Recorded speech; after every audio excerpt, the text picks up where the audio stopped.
नमस्कार, जय हिंद दोस्तों। तो कैसे हैं आप लोग? सब बढ़िया, ठीक ठाक। तो आज हम लोग करने जा रहे हैं, एपिसोड नंबर है 3, है ना। ये 3 नंबर एपिसोड है ज्योग्राफी का। हम लोग 2 एपिसोड कर चुके हैं जिसमें 100 क्वेश्चन हो चुका है। आज हम लोग 101 से स्टार्ट करेंगे और 150 तक करेंगे क्वेश्चन, ठीक है। और ये जो बुक है आपका बुक है सामान्य अध्ययन, यूथ कंपटीशन बुक का है, ठीक है ना। यूथ पब्लिकेशन का है ये। और बीपीएससी द्वारा जितना भी क्वेश्चन पूछा गया सारे क्वेश्चन इसमें इंक्लूड किया गया। कुल मिला के इसमें 10,710 क्वेश्चन है, ठीक है ना। पूरा बुक हम लोग पूरा कंप्लीट करेंगे, ठीक है। बीपीएससी दरोगा, है ना, और बीपीएससी 4.0 जो होने वाला है टीआरई, उसके लिए सबके लिए इम्पोर्टेंट है। जितना भी गवर्नमेंट एग्जाम होता है सबके लिए रामबाण साबित होगा। और पूरा विश्लेषण के साथ हम लोग क्या करते हैं, पूरा कंप्लीट करते हैं। और ये एपिसोड नंबर क्या है आपका? 3 है। और जितना भी आज तक इसमें हम लोग किए हैं सारा प्लेलिस्ट में मौजूद है, आप जाके देख सकते हैं और पीछे से रिवीजन कर सकते हैं, ठीक है। तो चलिए स्टार्ट करते हैं। क्वेश्चन नंबर आज का क्या है? क्वेश्चन नंबर 101, छोटा नागपुर का पठार है। छोटा नागपुर पठार क्या है बताइए? एक अग्र गंभीर है। एक अग्र गंभीर किसको बोला जाता है? इसकी ढलान क्या है? काफ़ी तीक्ष्ण है, इसलिए एक अग्र गंभीर पठार के रूप में इसे जाना जाता है।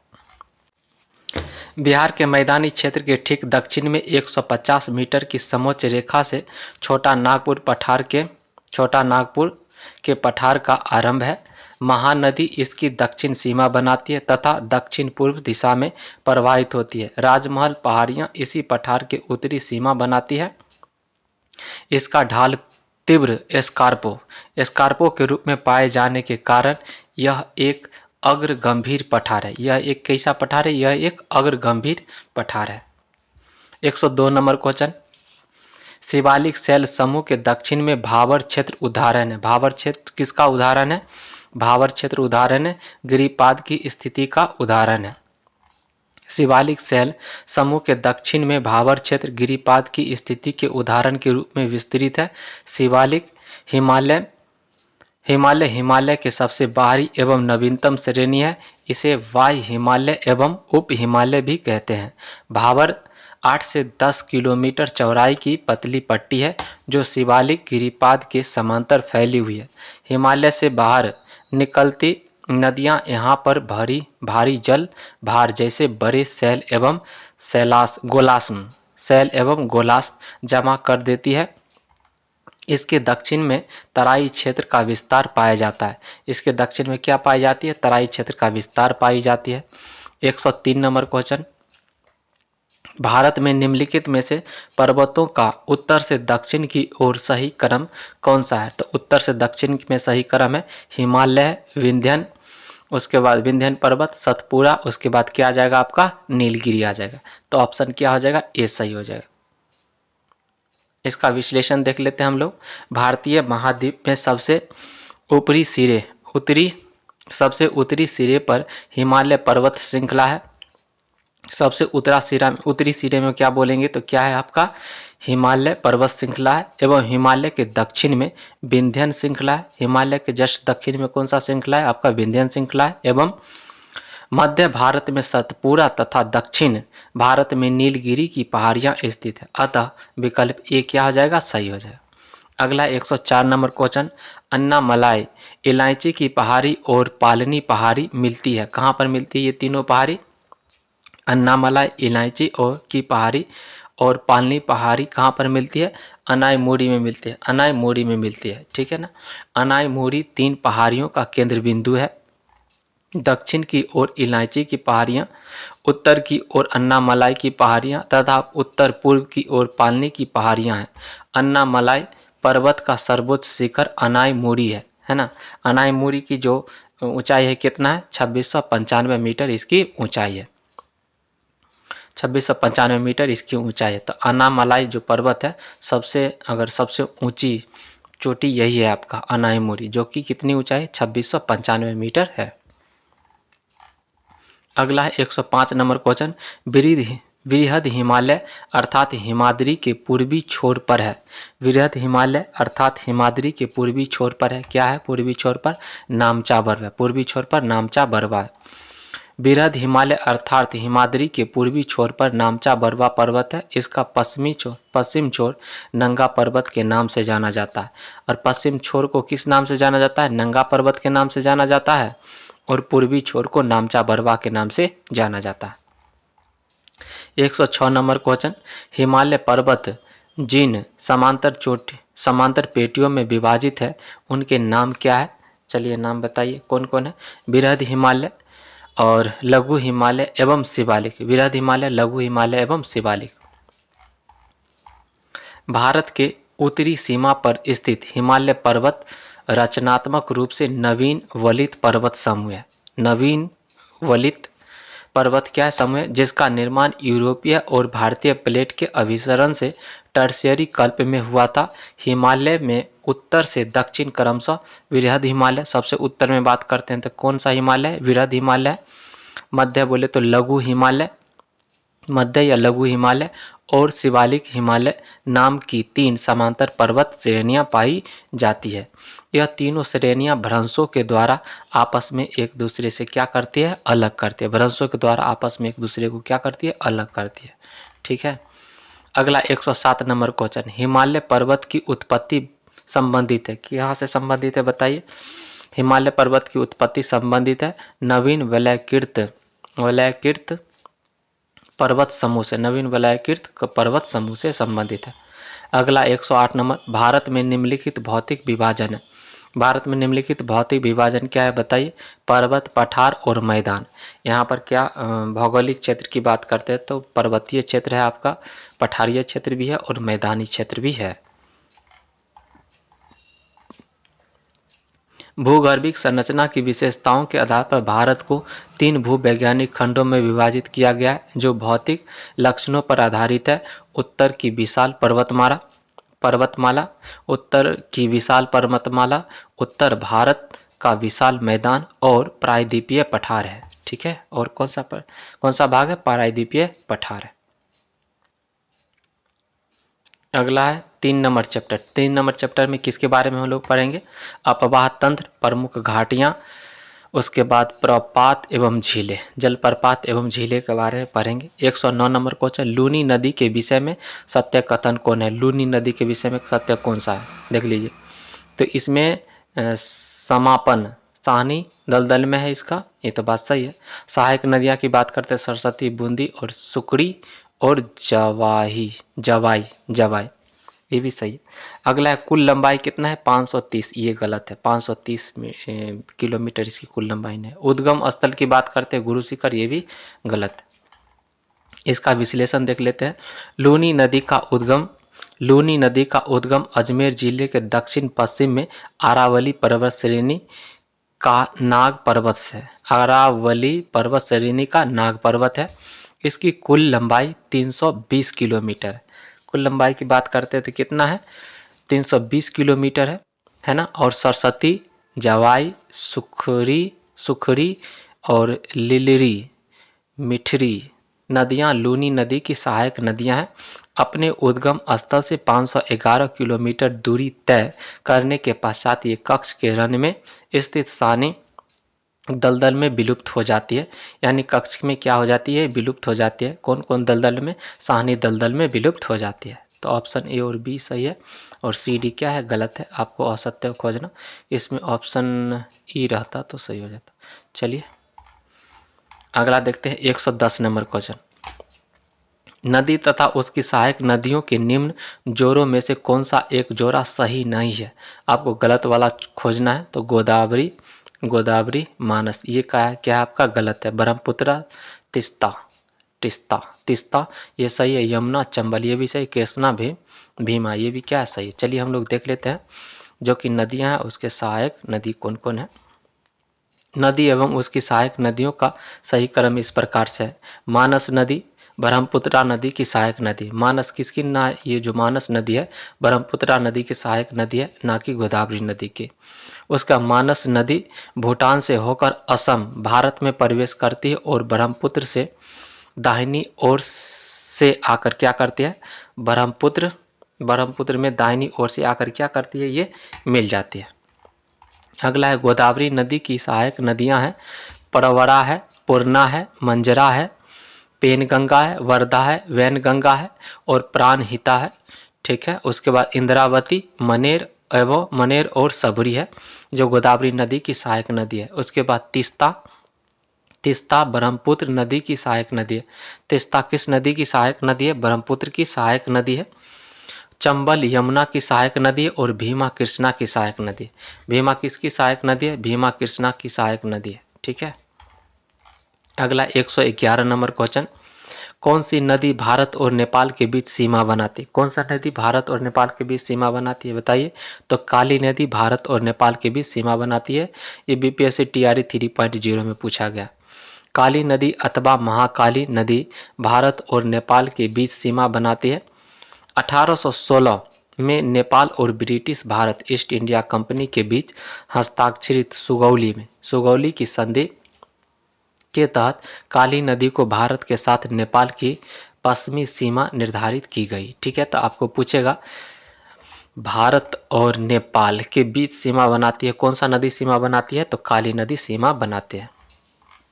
अगला 112 नंबर क्वेश्चन, किस नदी के किनारे को पश्चिम बंगाल सरकार टी पार्क के रूप में विकसित करने की योजना है? तो ये हो जाएगा आपका हुगली नदी। पश्चिम बंगाल सरकार हुगली नदी के किनारे पर चाय टी पार्क स्थापित करने की क्या कर रही है? योजना बना रही है। ठीक है ना, बनाइए,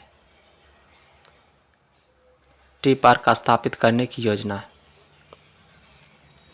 अगला 113 नंबर क्वेश्चन, कारगिल किस नदी के किनारे पर स्थित है? कारगिल किस नदी के किनारे पर स्थित है?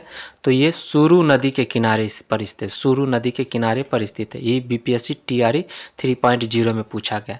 कारगिल शहर सुरू नदी के तट पर बसा एक शहर है जो लेह के बाद लद्दाख क्षेत्र का दूसरा सबसे बड़ा शहर है। प्राचीन सिल्क रोड की एक शाखा गुरु नदी के किनारे से होकर गुजरती है जो कारगिल और स्काई को क्या करती है? जो कारगिल और स्काई को जोड़ती है। कोसी मैदान की माध्य समुद्र तल से औसत ऊंचाई कितना है? 30 मीटर। औसत ऊंचाई की बात करते थे, कितना है? 30 मीटर। कोसी मैदान की माध्य समुद्र तल से औसत ऊंचाई 30 मीटर है ना। अगला है 115 नंबर क्वेश्चन, गंडक नदी का दूसरा नाम है। गंडक नदी का दूसरा नाम क्या है? नारायणी नदी। गंडक नदी का दूसरा नाम क्या है? नारायणी नदी है। गंडक नदी का दूसरा नाम नारायणी है। इसका उद्गम नेपाल सीमा के पास तिब्बत में समुद्र तल से 7620, समुद्र तल से कितना? 7620 मीटर की ऊंचाई से होती है। यह नदी नेपाल तथा भारत के उत्तरी भागों में बहने वाली महत्वपूर्ण नदी है। इसकी कुल लंबाई 630 किलोमीटर है। इसकी कुल लंबाई कितना है? 630 किलोमीटर है, जिसमें से 185 किलोमीटर नेपाल तथा 445 किलोमीटर भारत में क्या है? ये विस्तृत है। 116 नंबर क्वेश्चन, स्वर्ण रेखा नदी निम्नलिखित में से किस गांव के पास से निकलती है? स्वर्ण रेखा नदी निम्नलिखित में से किस गांव के पास से निकलती है? तो बताइए किस गांव के पास से निकलती है? नगरी से निकलते हैं, नगरी से। स्वर्ण रेखा नदी झारखंड के रांची के नगरी नामक स्थान से निकलती है जो उड़ीसा से गुजरते हुए बंगाल की खाड़ी में, जो कि कहाँ पर गिरती है? बंगाल की खाड़ी में गिरती है। इसकी प्रमुख सहायक नदी राढ़ू, कांची तथा खरकई है। राढ़ू है, कांची है, उसके बाद खरकई है। किसकी सहायक नदी है? स्वर्ण रेखा नदी की सहायक नदी है। 117 नंबर क्वेश्चन, जलप्रपात और नदी के निम्नलिखित जोड़ों में से कौन सा जोड़ा सही सुमेलित नहीं है? तो आपका जोग शरावती, ये तो सही है। जोग शरावती और जोग गोरसप्पा पश्चिमी कर्नाटक के शिमोगा जिले में शरावती नदी पर स्थित है, तो ये बात तो सही। अगला है कपिलधारा कावेरी नदी, ये गलत है। ये किस पर है? नर्मदा नदी पर है। धुआंधार गोदावरी, ये भी गलत है। ठीक है ना, तो ये दोनों क्या आ जाएगा? गलत हो जाएगा। तो ऑप्शन क्या आ जाएगा? उपयुक्त में से एक से अधिक क्या है? गलत है। देखते हैं इसका विश्लेषण। धुआंधार जलप्रपात मध्य प्रदेश के जबलपुर जिले के नर्मदा नदी पर स्थित है, न कि गोदावरी नदी पर। जबकि कपिलधारा जलप्रपात भी नर्मदा नदी पर मध्य प्रदेश के अमरकंटक जिले में स्थित है, न कि कावेरी नदी पर। ठीक है, अगला है जोग या गरसोप्पा। जोग या गरसोप्पा बोल सकते हैं। जलप्रपात पश्चिमी कर्नाटक के शिमोगा जिले में शरावती नदी पर स्थित देश का दूसरा सर्वोच्च जलप्रपात है। इसका नया नाम महात्मा गांधी जलप्रपात रखा गया है। ठीक है ना, तो जो गरसोप्पा जलप्रपात का नाम क्या रखा गया है? महात्मा गांधी जलप्रपात रखा गया है। अगला 118 नंबर क्वेश्चन, लीखा पानी हिमनद भारत के निम्नलिखित में से किस राज्य में स्थित है? लीखा पानी हिमनद भारत के निम्नलिखित में से किस राज्य में स्थित है? बताइए किस राज्य में स्थित है? अरुणाचल प्रदेश में स्थित है। अरुणाचल प्रदेश में स्थित है। लेखा पानी हिमनद अरुणाचल प्रदेश में स्थित लेखा पानी दर्रे के पास स्थित है। यह हिमनद उच्च हिमालय में अरुणाचल प्रदेश और म्यांमार की सीमा पर स्थित है। ठीक है। अगला है, ध्यातव्य है कि लेखा पानी असम राज्य के तिनसुकिया जिले में स्थित एक नगर भी है, जो कि अपने चाय बागानों के लिए क्या है? अपने चाय बागानों के लिए प्रसिद्ध है। अगला 119 नंबर क्वेश्चन, निम्नलिखित में से कौन सी सहायक नदी ब्रह्मपुत्र से उत्तर दिशा में नहीं मिलती है? उत्तर दिशा में नहीं मिलती है। कौन नहीं मिलती है? तो सुबनसिरी ये भी मिलती है, बेलसिरी भी मिलती है और मानस भी मिलती है। तो इसमें से क्या जाएगा? उपयुक्त में से कोई नहीं। देख लेते हैं इसका विश्लेषण। ब्रह्मपुत्र नदी हिमालय के उत्तर में तिब्बत के पठार पर स्थित मानसरोवर झील के पास से निकलती है और हिमालय के साथ साथ पूर्व की ओर बहती है। और यह 3 देशों चीन, भारत तथा बांग्लादेश से होकर प्रवाहित होती है। चीन के तिब्बत पठार पर इसे सांगपो नदी, अरुणाचल प्रदेश में इसे दिहांग नदी, असम में ब्रह्मपुत्र नदी तथा बांग्लादेश में यमुना नदी के नाम से जानी जाती है। दिबांग, लोहित, धनसिरी, कामेंग, मानस, तीस्ता, सुबनसिरी नदी ब्रह्मपुत्र से उत्तर दिशा में मिलने वाली सहायक नदी है। अगला 120 नंबर क्वेश्चन, राजस्थान और गुजरात में बहने वाली लूनी नदी का उद्गम स्थल है। लूनी नदी का उद्गम स्थल कहाँ पर है? बताइए। पुष्कर घाटी में। कहाँ पर है? पुष्कर घाटी में। लूनी नदी राजस्थान के अजमेर जिले में नाग पहाड़ या नागा पहाड़ियों से निकलती है। कहाँ पर से निकलती है? लूनी नदी अजमेर, बोले तो राजस्थान में है। ये राजस्थान में अजमेर जिला है। नाग पहाड़ या नागा पहाड़ियों से क्या करती है? ये लूनी नदी निकलती है। लूनी नदी अजमेर के पास अरावली पर्वतमाला की पुष्कर घाटी से निकलते हुए थार रेगिस्तान के दक्षिण पूर्वी हिस्से से होकर गुजरती है। यह गुजरात में कच्छ के रण की दलदली भूमि में क्या हो जाती है? समाप्त होती है। कहाँ समाप्त हो जाती है? कच्छ के रण की दलदली भूमि में समाप्त हो जाती है। 121 नंबर क्वेश्चन, सोन नदी की उत्पत्ति स्थल अमरकंटक कहाँ स्थित है? अमरकंटक कहाँ स्थित है आपका मैकाल श्रेणी में स्थित है। सोन नदी का उद्गम मैकाल पर्वत के अमरकंटक नामक पठारी भाग से है। सोन नदी का एक अन्य नाम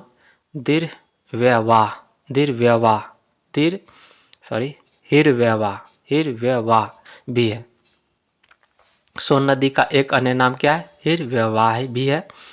सोन नदी जो विंध्याचल और सतपुरा पर्वत श्रृंखला को क्या करती है? जोड़ती है, जो समुद्र तल से 1067 मीटर पर है ना। समुद्र तल से कितना है? 1067 मीटर पर है। यहाँ से नर्मदा व सोन नदी निकलती है। यहाँ से कौन सी निकलती है? नर्मदा और सोन नदी निकलती है। 122 नंबर क्वेश्चन, असम घाटी में ब्रह्मपुत्र नदी की लंबाई है। असम घाटी में ब्रह्मपुत्र नदी की लंबाई कितनी है? बताइए। तो इसमें से कोई नहीं है ना। 750, तो इसमें तो है ही नहीं। तो ऑप्शन क्या आ जाएगा? ई हो जाएगा। असम घाटी में अपनी 750 किलोमीटर की यात्रा में ब्रह्मपुत्र में अनेक सहायक नदियां आकर मिलती है।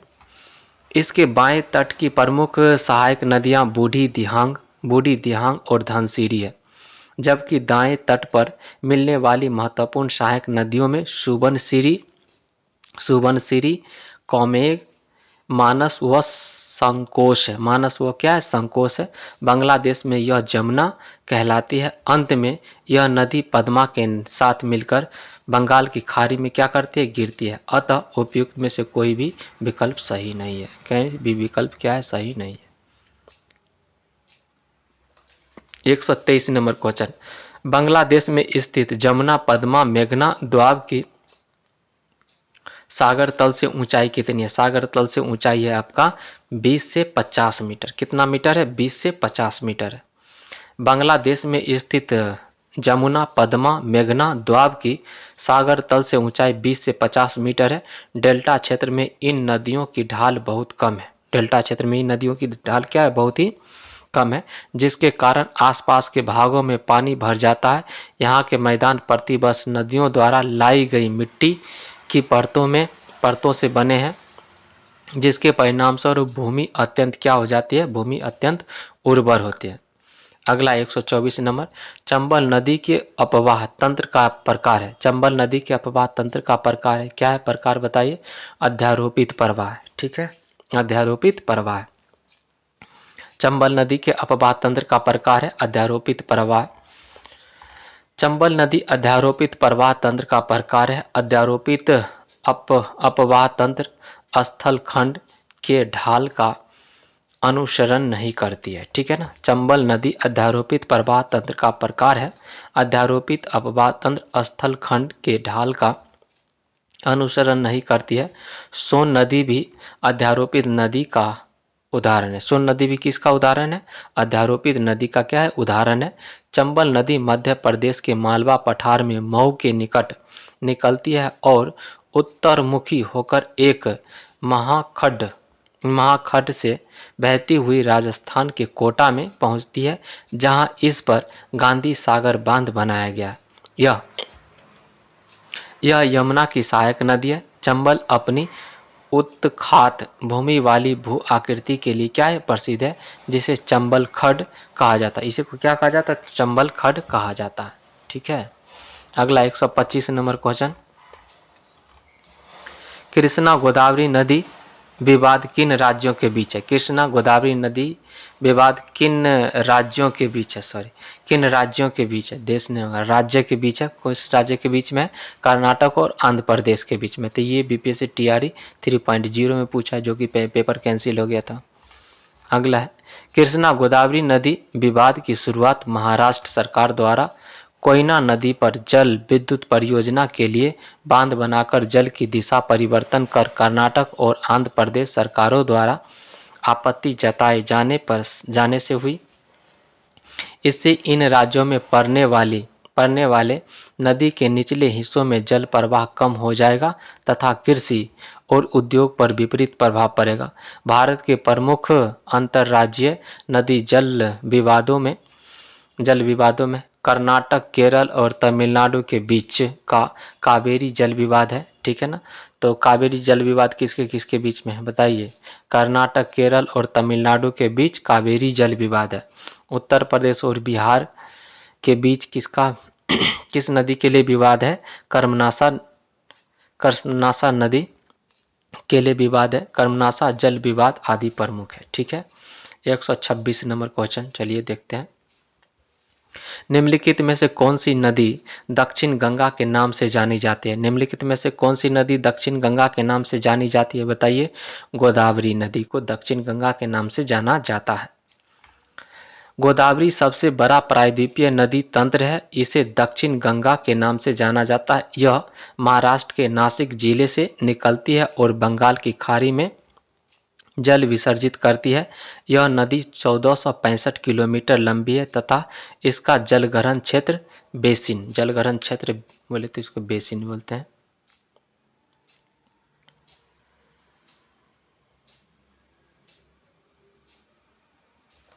जलग्रहण क्षेत्र बेसिन की बात करते हैं तो इसका 3.13 ठीक है ना लाख वर्ग किलोमीटर है। इस नदी का जलग्रहण क्षेत्र महाराष्ट्र, मध्य प्रदेश, छत्तीसगढ़, आंध्र प्रदेश राज्यों में फैला हुआ है। ठीक है ना, तो इसका जो नदी का जलग्रहण क्षेत्र कौन कौन राज्य में फैला हुआ है? आपका महाराष्ट्र में, मध्य प्रदेश में, छत्तीसगढ़ में, आंध्र प्रदेश राज्यों में फैला हुआ है। इस नदी का मुख्य सहायक नदियाँ की बात करते हैं वेनगंगा, इंद्रावती, पेनगंगा और प्राणहिता तथा मंजारा है। ठीक है, अगला देखते हैं 127 नंबर क्वेश्चन। निम्नलिखित में से कौन सी उथली झील है? उथली झील कौन सा है बताइए? तो उथली झील है खारी झील। खारी झील को उथली झील भी कहते हैं। ठीक है, देखते हैं उथली झील अथवा पलाया का एक प्रमुख उदाहरण है खारी झील या साल्ट पेन होती है। खारी झील या क्या कहते हैं इसको? साल्ट पेन होती है। रेगिस्तान में पवन के अपघर्षण से बने गर्तों में जब कभी वर्षा जल जमा हो जाती है तो कुछ समय के लिए छिछली झीलें बन जाती है ना। वैसे तो राजस्थान वाला क्षेत्र या फिर बोलते हैं जो मरुस्थल वाला क्षेत्र होता है तो वहाँ पर हवा का अपघर्षण से क्या हो जाती है, कहीं कहीं ढेर हो जाता है बहुत सा बालू, है ना। तो वो किसका रूप ले लेता है? कहीं बारिश हुआ तो उसमें बहुत ज़्यादा पानी भर जाता है जिसको हम लोग छिछली झीलें बन जाती है। ऐसी उथली झीलें को ही क्या कहते हैं? उसको पलाया झील कहते हैं। अगला है 128 नंबर क्वेश्चन।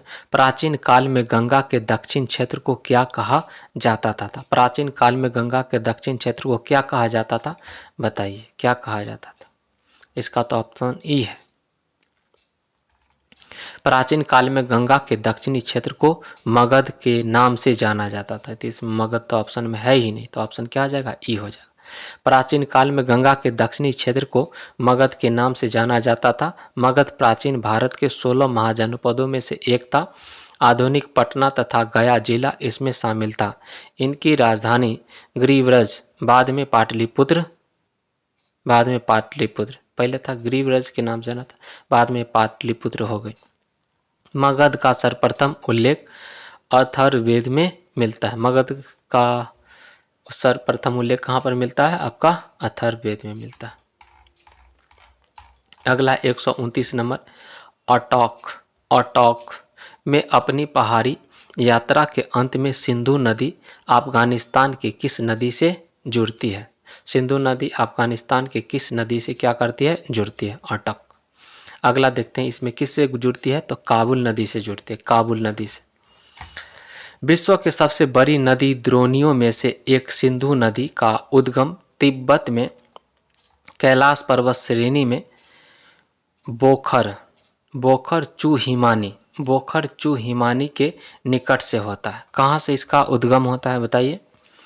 तो तिब्बत के कैलाश पर्वत श्रेणी के बोखर चू हिमानी से के निकट से होता है, जहाँ से उत्तर पश्चिम दिशा में बहती हुई लद्दाख श्रेणी को काटते हुए गिलगिट, है ना, गिलगित के समीप एक दर्शनीय महाखंड का निर्माण करती है, जहाँ पाकिस्तान के चिल्लर के निकट दर्दिस्तान प्रदेश में प्रवेश करती है तथा अटक के निकट पहाड़ियों से बाहर निकलती है। कहाँ से निकलती है? अटक के पहाड़ियों से क्या करती है? बाहर निकल जाती है। यहाँ दाहिने तट पर काबुल नदी इसमें मिलती है और दाहिने तट पर मिलने वाली अन्य प्रमुख नदियाँ हैं। कौन कौन मिलती है दाहिने तट से? तो खुर्रम मिलती है, तोची मिलती है, गोमल मिलती है और वी बोया और सेंगर मिलती है। ठीक है ना, तो इस प्रकार से याद रखिएगा, बहुत इंपॉर्टेंट है। अगला है 130 नंबर क्वेश्चन। पांगोंग झील डैश में। पांगोंग झील कहाँ पर है बताइए? पांगोंग झील की बात करते हैं लद्दाख केंद्र शासित प्रदेश में। पांगोंग झील कहाँ पर है आपका? लद्दाख केंद्र शासित प्रदेश में। पांगोंग झील लद्दाख केंद्र शासित प्रदेश में स्थित है। यह झील लगभग 4350 मीटर की ऊंचाई पर स्थित दुनिया का सबसे ऊंची खारे पानी का झील है। तो याद रखिएगा पैंगोंग झील है ना, लद्दाख केंद्र शासित प्रदेश में स्थित है। यह झील लगभग 4350 मीटर की ऊंचाई पर स्थित दुनिया की सबसे ऊंची खारे पानी की झील है। यह लगभग 160 किलोमीटर क्षेत्र में फैली हुई है। ये कितना क्षेत्र में फैली हुई है? 160 किलोमीटर में फैली हुई है। पैंगोंग झील का 1/3 हिस्सा भारत और 2/3 हिस्सा चीन के पास है। पैंगोंग झील का 1/3 हिस्सा भारत के पास है और 2/3 हिस्सा किसके पास है? आपका चीन के पास है। अगला 131 नंबर क्वेश्चन, अयोध्या किस नदी के तट पर स्थित है? बताइए। अयोध्या सरयू नदी के तट पर स्थित है। अयोध्या शहर, जिसे साकेत के नाम से भी जाना जाता है, उत्तर प्रदेश में सरयू नदी के तट पर स्थित है। इसे मर्यादा पुरुषोत्तम श्री रामचंद्र जी की जन्म स्थली मानी जाती है। ठीक है ना। सरयू को घाघरा और मानस नंदिनी के नाम से भी जाना जाता है। सरयू जो नदी है उसको घाघरा और मानस नंदिनी के नाम से भी क्या किया जाता है? जाना जाता है। ठीक है। और अयोध्या जो नगरी है इसी नदी के किनारे बसी हुई है। अगला 132 नंबर क्वेश्चन, 132 नंबर देखिए, निम्नलिखित तुलना के आधार पर हिमालय नदी का प्रायद्वीपीय नदी से तुलना करें। हिमालय नदी का प्रायद्वीपीय नदी से क्या करना है? तुलना करना है। और कौन सा ऑप्शन सही है इस पर बात करना है। अधिकांश हिमालय नदियां 12मासी होती है। ठीक है ना। 12मासी मतलब उसमें 12 पूरे साल क्या रहता है? पानी रहता है। जबकि अधिकांश प्रायद्वीपीय नदियां वर्षा पर निर्भर रहती है। ये बात तो सही है। अगला है, हिमालय नदी की ढाल प्रायद्वीपीय नदी की ढाल में अधिक खारा होता है। ये बात भी सही है। अगला है 3 नंबर, प्रायद्वीपीय नदी हिमालय नदी की तुलना में अपने रास्ते में अधिक क्षरण का कारण बनती है। ये बात क्या है? आपका गलत है। ठीक है ना। तो ऑप्शन क्या आ जाएगा? ए सही हो जाएगा। देखते हैं, हिमालय की नदियों में वर्ष भर जल रहता है, क्योंकि वर्षा जल के अतिरिक्त हिम के पिघलने से भी इन्हें जल की आपूर्ति होती है। ये सदा नीरा नदियाँ हैं। सदा नीरा बोले तो हमेशा इसमें क्या रहती है? पानी रहती है। मैदानी भागों में ढाल की न्यूनता के कारण ये विसर्पों का निर्माण करती है और एवं प्रायः अपना मार्ग भी बदल लेती है। इनमें सिंचाई की ज़्यादा संभावनाएं होती है। इसमें सिंचाई क्या होती है? ज़्यादा संभावनाएं होती है। अगला है प्रायद्वीपीय नदियाँ चौड़ी। जो प्रायद्वीपीय नदियाँ की क्या होती है? ये चौड़ी, लगभग संतुलित एवं उथली घाटियों से होकर बहती है, जहाँ वर्षा कम होती है। इसलिए इन नदियों में ग्रीष्म ऋतु में जल की मात्रा कम रहती है। इन नदियों की ढाल प्रवणता अत्यंत मंद है। सिर्फ वही हिस्से जिसके अपवाद है जहाँ नया भ्रंशन हुआ है ना। कुछ ऐसे हिस्सा है जो अपवाद में, जहाँ पर क्या हुआ है? नया भ्रंशन हुआ है। अगला है 133 नंबर क्वेश्चन। 133 नंबर क्वेश्चन क्या है? देख लेते हैं। सूची 1 को सूची 2 से क्या करना है? मिलाना है और नीचे दिए गए कोड की सहायता से सही उत्तर को चयन कीजिए। झील और इधर दिया गया है राज्य। ठीक है ना। तो लोनार झील कहाँ पर है आपका? बताइए।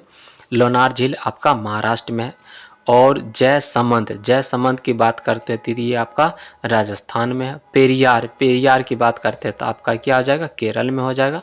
और नागिन तो आपका जम्मू कश्मीर में, याद रखिएगा। जम्मू कश्मीर में नागिन कहाँ याद रखिएगा? जम्मू कश्मीर में रखिएगा। लोनार महाराष्ट्र में। और जयसमंद आपका कहाँ पर है? राजस्थान में। पेरियार आपका कहाँ पर है? केरल में। ठीक है। देखिए, झील लोनार महाराष्ट्र में, जयसमंद आपका राजस्थान में, पेरियार केरल में, और नागिन आपका जम्मू और कश्मीर में। ठीक है। अगला 134 नंबर क्वेश्चन, निम्नलिखित में से कौन सी एक मीठे पानी की झील है? मीठे पानी की झील की बात करते हैं तो इसमें से तो ई हो जाएगा, चिल्का, सांबर, वूलर, लोकटक। ठीक है ना। तो वूलर एवं लोकटक झील मीठे पानी का झील है। ठीक है ना। तो वूलर हो गया आपका और लोकटक हो गया, ये मीठे पानी का झील है। बाद बाकी ये सब तो क्या है आपका? खारे पानी का झील है। मीठे पानी का झील कौन है? तो ऑप्शन क्या आ जाएगा आपका? ई नंबर ऑप्शन हो जाएगा। वूलर और लोकटक झील मीठे पानी का झील है। वूलर झील की बात करते हैं जम्मू एवं कश्मीर संघ राज्य क्षेत्र में स्थित भारत के ताजे जल की बृहत्तम झील है। बहुत बड़ा ये क्या है? झील है। वूलर झील जम्मू एवं कश्मीर इलाका में है आपका। वूलर झील झेलम नदी पर निर्मित गोखुर झील का उदाहरण है। ठीक है ना। तो एक और क्वेश्चन पूछ देगा, जो वूलर झील है झेलम नदी पर निर्मित कैसा झील है? ये आपका गोकुर झील का क्या है? एक उदाहरण। अगला है लोकटक झील। लोकटक झील की बात करते हैं, यह उत्तर पूर्वी राज्य मणिपुर में स्थित है। लोकटक झील कहाँ पर स्थित है? मणिपुर में स्थित है। यह मीठे पानी की झील है। यह झील विश्व में तैरती द्वीपीय झील के रूप में प्रसिद्ध है। इस झील में केबुल लामजाओ नामक राष्ट्रीय पार्क भी है। इसमें क्या है? केबुल लामजाओ नामक राष्ट्रीय पार्क है लोकटक झील में, याद रखिए, बहुत इंपॉर्टेंट है।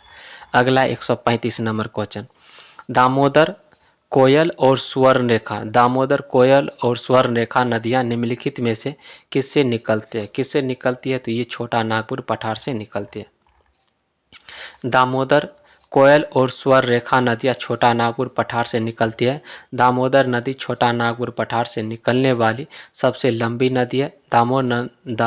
दामोदर नदी को बंगाल का शोक भी कहा जाता है।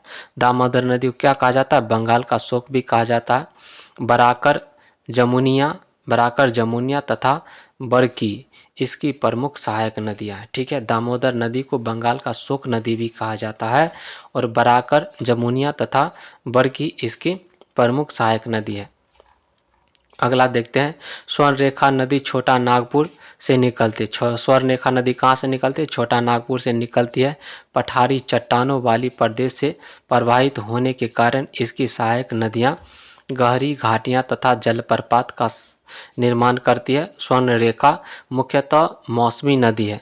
इसकी कुल लंबाई की बात करते हैं 395 किलोमीटर तथा अपवाह क्षेत्र का विस्तार 19,196 वर्ग किलोमीटर में।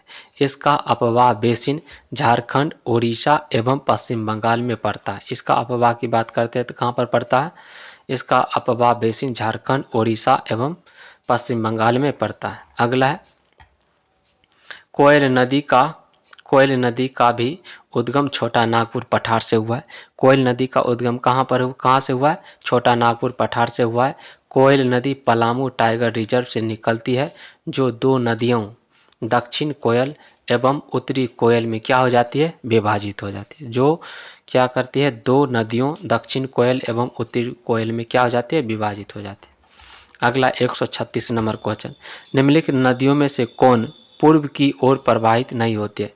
निम्नलिखित नदियों में से कौन पूर्व की ओर प्रवाहित नहीं होती है? बताइए, पूर्व की ओर प्रवाहित नहीं होती है कौन सा नदी? इसमें तो उपयुक्त में से कोई नहीं। चलिए अगला है, गंगवल्ली, नर्मदा, गोदावरी, कृष्णा। इसका विश्लेषण देख लेते हैं। उपयुक्त नदियों में से गंगवल्ली तथा नर्मदा पश्चिम दिशा की ओर प्रवाहित होते हुए अरब सागर में क्या करती है? ये अरब सागर में गिर जाती है। जबकि गोदावरी तथा कृष्णा नदी बंगाल खाड़ी में गिरती है। गोदावरी और कृष्णा नदी किधर निकलती है? गिरती है आपको बंगाल खाड़ी में, यानी पूर्व की तरफ बहेगी। और ये नर्मदा और गंगवल्ली ये किधर की तरफ बहेगी? पश्चिम की तरफ बहेगी। जबकि गोदावरी तथा कृष्णा नदियां बंगाल की खाड़ी में गिरती है। गंगवल्ली नदी भारत के कर्नाटक राज्य में क्या करती है? बहती है। गंगवल्ली नदी की बात करते हैं, कहाँ पर बहती है? भारत के कर्नाटक राज्य में बहती है और पश्चिमी घाट से धारवाड़ के दक्षिण में सालमाला नदी के रूप में निकलती है और पश्चिम दिशा की ओर बहते हुए अरब सागर में क्या करती है? गिरती है। नर्मदा नदी मध्य प्रदेश में अमरकंटक की पहाड़ी से निकलती है।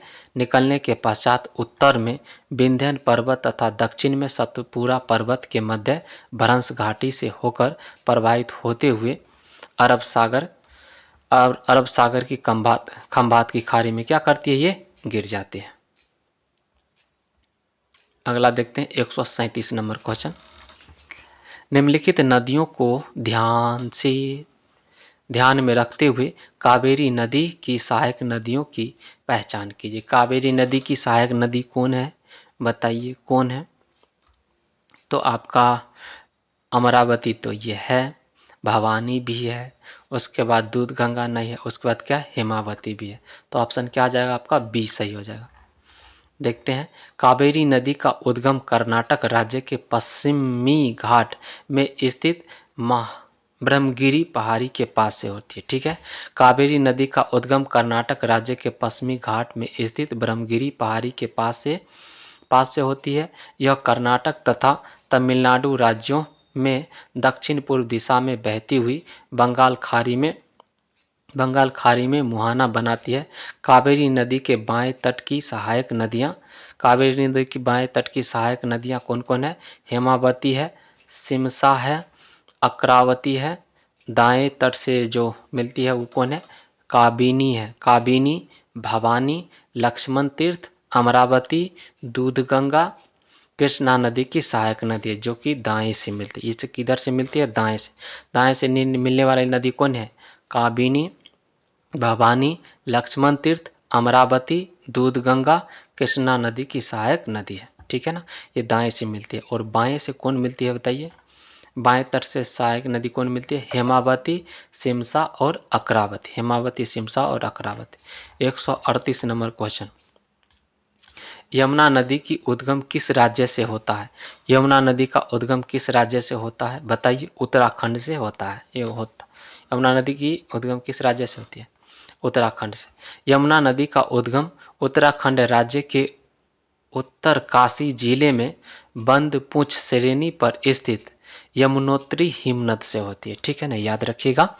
यमुना नदी का उद्गम उत्तराखंड राज्य के उत्तरकाशी जिले के बंदपूछ श्रेणी पर स्थित यमुनोत्री हिमनद से होती है।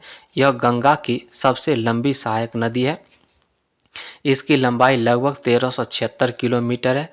यह प्रयागराज उत्तर प्रदेश में गंगा में मिल जाती है।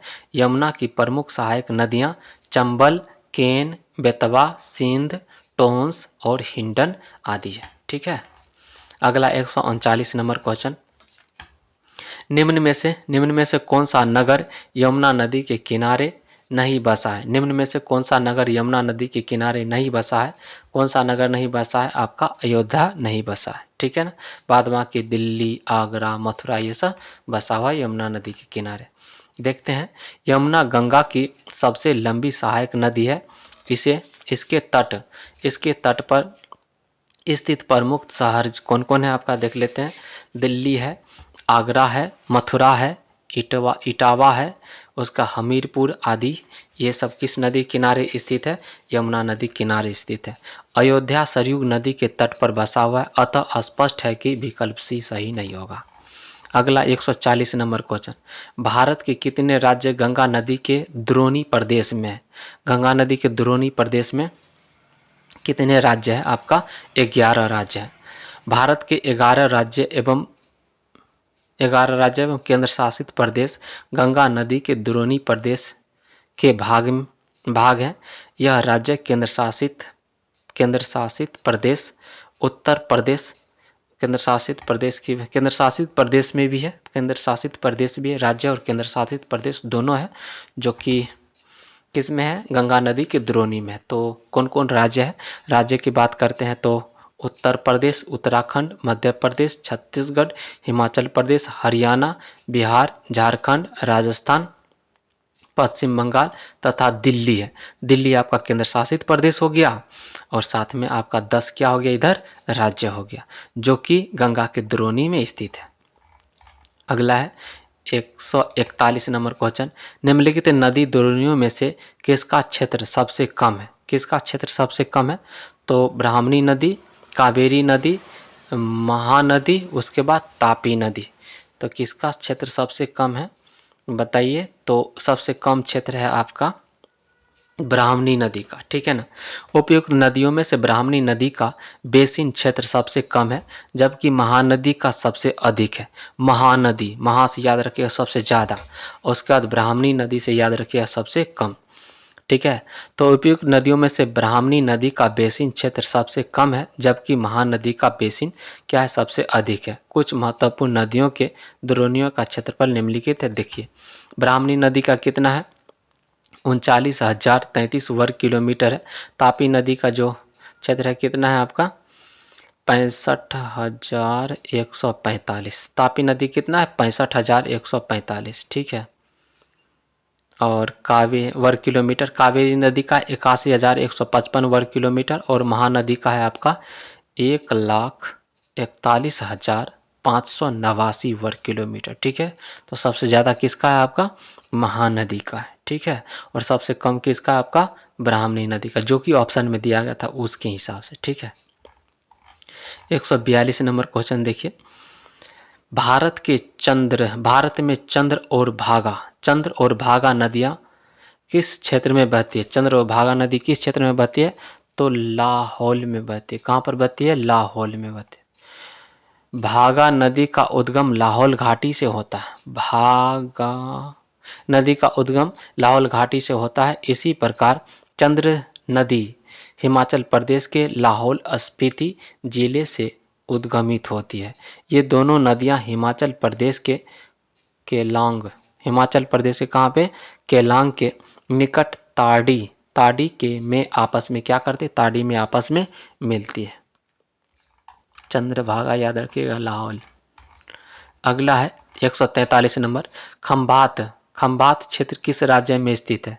तो खंभात क्षेत्र किस राज्य में स्थित है? गुजरात में। खंभात क्षेत्र किस राज्य में स्थित है? गुजरात में स्थित है। खंभात क्षेत्र गुजरात राज्य में स्थित है। साबरमती, नर्मदा, ताप्ती तथा माही।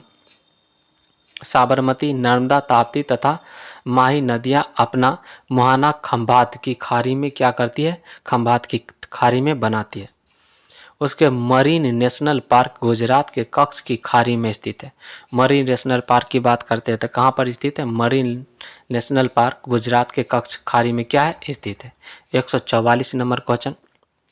जास्कर और श्योक किस नदी की सहायक नदियाँ हैं? जास्कर और श्योक किस नदी की सहायक नदियाँ हैं? बताइए। तो ये सिंधु नदी की सहायक नदियाँ हैं। सिंधु नदी की सहायक नदियाँ हैं जास्कर और श्योक। कुर्रम, सियांग, सिगार, काबुल व गोमल आदि सिंधु नदी की सहायक नदियां हैं। तो सिंधु नदी की सहायक नदियां कौन है? जास्कर है, श्योक है, कुर्रम है, सियांग है, सिगार है, काबुल व गोमल आदि।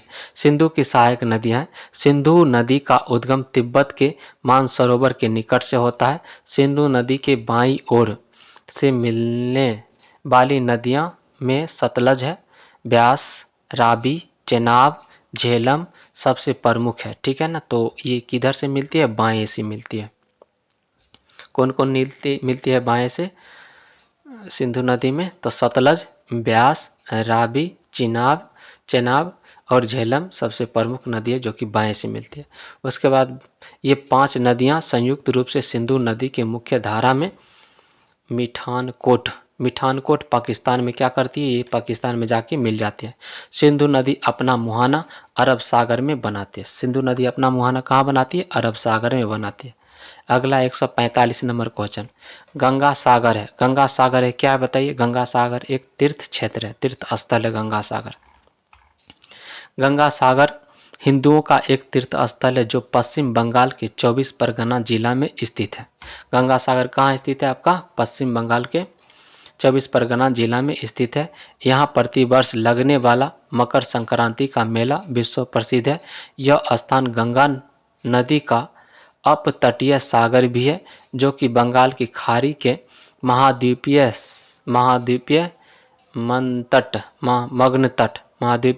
मग्न तट पर स्थित है। इसलिए इसका उत्तर बी और सी दोनों सही होना चाहिए, लेकिन आयोग द्वारा इस प्रश्न का सही उत्तर बी माना गया। क्या माना गया? इसका बी माना गया, तीर्थ स्थान माना गया। ठीक है, चलिए 46 नंबर क्वेश्चन। निम्नलिखित में से किस स्थान पर कोसी नदी गंगा नदी से मिलती है? किस स्थान पर मिलती है? तो कुर्सेला में मिलती है। कहाँ पर मिलती है? कुरुसेला में मिलती है। ठीक है, देखते हैं। कोसी नदी कुर्सेला बोले तो कटिहार में गंगा नदी से क्या करती है? मिलती है। कोसी नदी को बिहार का अभिशाप बोले तो शोक नदी कहा जाता है। इनमें आने वाली बाढ़ बिहार में अत्यधिक तबाही मचाती है। पूरे साल क्या करती है? जब आती है इसमें पानी आ जाता है ना, जो नेपाल छोड़ देता है, पूरा इलाका को क्या कर देता है? बर्बाद कर देता है, डुबा देता है।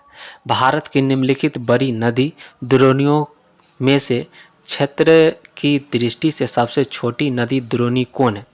तो साबरमती। सबसे छोटी द्रोणी की बात करते हैं तो कौन है आपका? साबरमती। देख लेते हैं कौन कौन है। साबरमती नदी द्रोणी का जो क्षेत्र कितना है वर्ग किलोमीटर? 21,674 वर्ग किलोमीटर है। माही नदी की द्रोणी का कितना क्षेत्रफल? 34,842 वर्ग किलोमीटर है। और ब्राह्मणी नदी की जो द्रोणी है इसका कितना है? 39,033 वर्ग किलोमीटर। और पेन्नार नदी द्रोणी का कितना है आपका? 55,213 वर्ग किलोमीटर। ठीक है ना। तो इसमें अगर आपका महानदी होता तो सबसे ज़्यादा वही हो जाता, लेकिन अब देख लीजिए साबरमती द्रोणी ब्राह्मणी नदी से भी क्या है इसका? कम है। ठीक है ना। तो इस प्रकार से याद रखिएगा, ऑप्शन के अकॉर्डिंग क्या मारिएगा? आंसर मारिएगा। ठीक है। अगला है वेनगंगा डैश की सहायक नदी है। वेनगंगा डैश की सहायक नदी है? बताइए। गोदावरी की सहायक नदी है। गोदावरी की सहायक नदी है। वैनगंगा गोदावरी की सहायक नदी है। वैनगंगा मध्य प्रदेश के सिवानी जिले के पास से निकलती है। गोदावरी भारत की दूसरी सबसे लंबी नदी है। इनकी प्रमुख सहायक नदियां इंद्रावती, प्रवरा, वर्धा, प्राणहिता, सबरी तथा मंजीरा है। 144 नंबर क्वेश्चन की तरफ चलिए बढ़ते हैं। 144 नंबर क्वेश्चन। सूची 1 सूची को 2 को क्या करना है? मिलाना है। इधर है सरोवर और इधर है राज्य। अगला देखते हैं पुलिकट सरोवर। पुलिकट सरोवर कहाँ पर आपका? आंध्र प्रदेश में है। हरिके आपका कहाँ पर है? पंजाब में है। हरिके पंजाब, हरिके पंजाब में। ठीक है ना। और नल सरोवर कहाँ पर है आपका? नल सरोवर की बात करते हैं तो गुजरात में। और वेदांतांगल की बात करते हैं, वेदांतांगल की बात करते हैं तो आपका कहाँ पर है ये? तमिलनाडु में, तमिलनाडु में। देखते हैं पुलिकट। पुलिकट कहाँ पर स्थित है आपका? पुलिकट स्थित है आंध्र प्रदेश में। हरिके स्थित है आपका पंजाब में। हरिके कहाँ पर स्थित है? पंजाब में स्थित है। नल सरोवर स्थित है आपका गुजरात में। और वेदांतांगल कहाँ पर स्थित है आपका? तमिलनाडु में स्थित है। अगला 150 आज का लास्ट क्वेश्चन है। ठीक है। निम्नलिखित में से गंगा नदी घाटी का भाग कौन सी उपनदी है? निम्नलिखित में से गंगा नदी घाटी का भाग कौन सी उपनदी है? उपनदी की बात करते हैं तो कौन सा आ जाएगा आपका? उत्तरी कोयल, उत्तरी कोयल। इसका विश्लेषण देख लेते हैं हम लोग। उत्तरी कोयल गंगा नदी की घाटी, उत्तरी कोयल गंगा नदी घाटी की उपनदी है। उत्तरी कोयल गंगा नदी घाटी की क्या है? उपनदी है।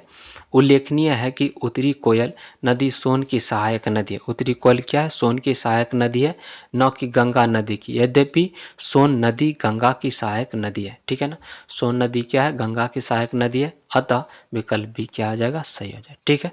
तो आज हम लोग 50 क्वेश्चन कर लिए। ठीक है। आज का एपिसोड यहीं तक, फिर मिलते हैं हम लोग नेक्स्ट एपिसोड में। तब तक के लिए bye, take care, love you all.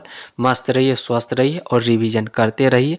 ठीक है ना। प्लेलिस्ट बना हुआ है, जाके आप सारा वीडियो देख सकते हैं। ठीक है। और रिवीजन कर सकते हैं।